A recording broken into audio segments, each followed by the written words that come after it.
You can download more of the information included in this video for free from ebook, included in the link below. Imagine a row of cramped stalls on the dusty road somewhere in the Middle East, several hundred years ago.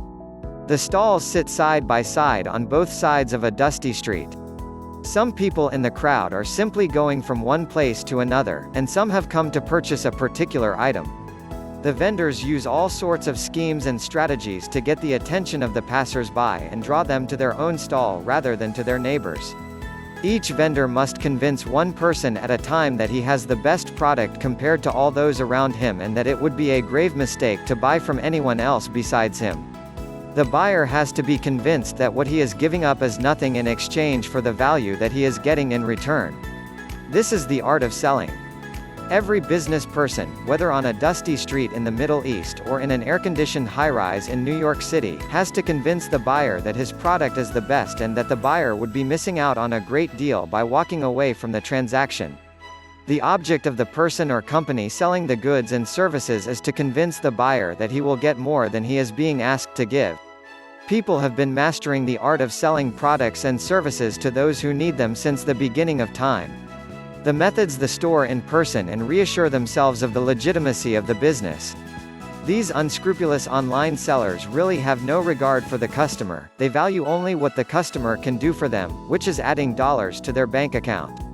It is quite possible for an online seller to build an entire business model on one-time sales rather than building a list of satisfied clientele who come back for repeated purchases. That's the danger awaiting online sellers, the bad reputation of a few. Other online sellers, the kind you want to be, couldn't be more different.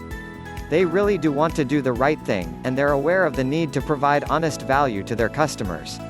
Their desire is to provide significant value to the buyer at a fair price, but they sometimes struggle to communicate that value. Their heart is in the right place, but they have difficulty reaching out and convincing the buyer that they're different than the other group. No business can succeed without a seller convincing a buyer to pay. Even if your heart is in the right place, you'll have to develop the art of convincing people that you have what they need if you want to succeed in your online business. People browsing the internet today have the attention span of the Middle Eastern customers walking down a dusty street, scarcely glancing at the vendors who shout for their attention. Online sellers must hold the attention of potential buyers and convince them that the products they are selling really can help them solve their problems and can do it better and cheaper than anyone else's product can. What you are selling simply must be better, and you must also believe that it is better and be able to communicate that. Whatever your product or service, you must be able to convince the buyer that what he gives up in return is less than the value he's getting by making a purchase from your online store. It's your job to create the need, or at least to magnify it, so that you're standing ready with your product or service just as soon as the buyer is convinced of his need. You can download more of the information included in this video for free from ebook, included in the link below.